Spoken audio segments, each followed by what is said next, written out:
What's up, guys? Another video with the CRV. So today what I'm doing is that it might take a day or two since my daughter's sleeping right now, so I have the opportunity to do this. I'm going to install the wing. So I already began. I made a hole right here in this little part right here. So there are little holes here. So pretty much what I did is that the hole right here on your CRV, you see that whole hole? Pretty much I made sure to make a hole the exact same size as this little punch out right here that Honda gave us for the wing. And there's another one right here on top. There's another one right there. And then you're supposed to drill another hole right here as well inside where you remove these little plastic bits. And then there's a fourth one on the left side that's over here. What I'm going to do is for this hole right here to feed the wires, I'm just going to try to like make a little cut out of this and put it over mine and do it just so everything can be proper. But these are the sizes that I used to make the hole. I started with a 1/8 to make the hole in the center of the circle, and then I went to 3/16, which is right here, and then a 7/32, and then I used the 7/32 to kind of like shape it a bit, whatever was left off that I did not do. So I'm gonna just finish this one side, and once I feel like I did everything right, I'm gonna shape it on the driver's side, and then I'm gonna record myself making holes in the driver's side. So yeah, so stay tuned, you guys, and just watch me do this, and I'll show you the outcome. All right, wish me luck. All right, guys. Sorry. Well, I didn't record myself doing this, but to be honest, it's pretty straightforward. There are two little divots that are on this hatch, and to be honest, all you have to do is just make holes there. I've so far have one hole there, well, two holes there, and then two holes there. But the difficult part is putting a hole right here where the plug is at for the third mount, and then one over here as well.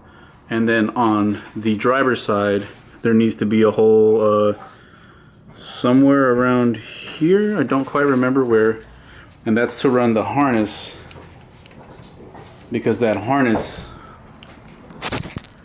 itself right here will not fit where the bolts go in, because if you do that, you're obviously going to damage the harness. So yeah, that's probably going to be the most challenging part, and with that I can't help you. But what you can do is just download the diagrams to install this. But what I will do is I'll look for the diagram link, and I will post it in the description down below. And once it's in the description down below, you can follow with that. I know, I apologize, I was supposed to record, but I couldn't really do it. Maybe if my fiance was home, then she can watch my daughter, but she's on her way home right now from work. So I was constantly going back and forth, but anyway, to see if she was awake or not. But yeah, I mean, it's on my car now. It looks pretty sexy, if I say so myself. And I'll record myself right now once everything is done, all the holes are drilled in, and the harness is going through the hatch part to see how it looks like completed. So see you guys in a bit. Alright everyone, this is the finished product. I kind of messed up, and honestly doing a time lapse would have taken so much time from me because I made so many errors while trying to drill the holes. So I didn't really mess up drilling the holes, but I was off by like 4 or 5 millimeters. No, maybe like 3 millimeters on the right side. So I kind of messed up over here, but I finally got it bolted down. This is how it looks. Looks pretty good actually, especially with the chrome paint matched. I see a lot of people deal with like chrome that's oxidized, and honestly, just paint match it. It's better. It looks cleaner. But and sorry for the guy that wanted me to time lapse. It would have taken me too long. This is the finished product. It needs a washer, but I'm not even gonna put a washer because it's honestly on there pretty well. But I think it's recommended to put like a washer. But I just put like plastic gaskets below the bolt, and then put black caulk, so just in case if it does like a leak, the black caulk will pretty much help it out from any leaks. These ones I did properly. There's a bolt behind here, and then there's a hole like around here that allowed me to run the wire, which I took it out right here, and I'm supposed to wire it to this part right here for the third brake light. Now where I messed up was on this side right here.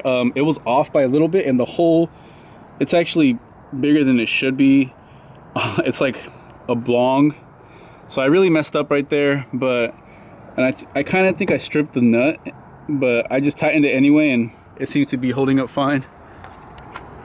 And if you see, it's on there really firmly. And yeah, so that's it, you guys. Looks pretty good. I personally love it. It's what the CRV needed. So yeah, let me get over here in the shade. So yeah, if you guys have any questions, honestly, just leave me a comment, or leave me a comment with like your email, and I'll email you back if you have any questions. You know, I'm here to support the Rd1 community as best as I could, just like how I am with the Del Sol community. I know it's like a very small amount of people that are in these communities, because you know, people prefer like the nicer chassis. I mean, to each their own, but I mean, like for example, like EK hatch, EG hatch, you know, people prefer those, Integras like DC2s.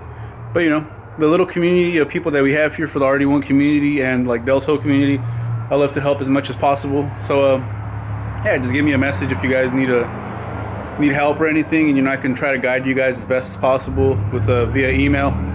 So hey guys, let me know what you guys think. I think it looks phenomenal. So yeah, all right guys, let me try to do some B-roll. But anyway, like, comment, and subscribe. All right, you guys, peace.